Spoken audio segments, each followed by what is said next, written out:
जब इंसान अपना पसंदीदा काम करता है तो चेहरे पर वैसी खुशी भी आ जाती है। ठीक कहा।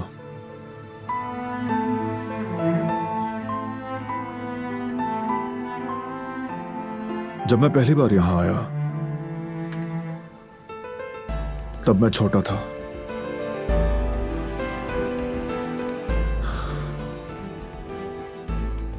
अपनी मां को खो चुका था। मेरे ख्वाब, मेरी उम्मीदें जैसे एक एक करके छिन गई।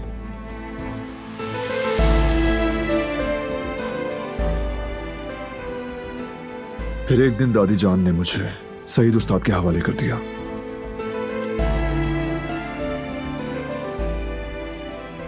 उस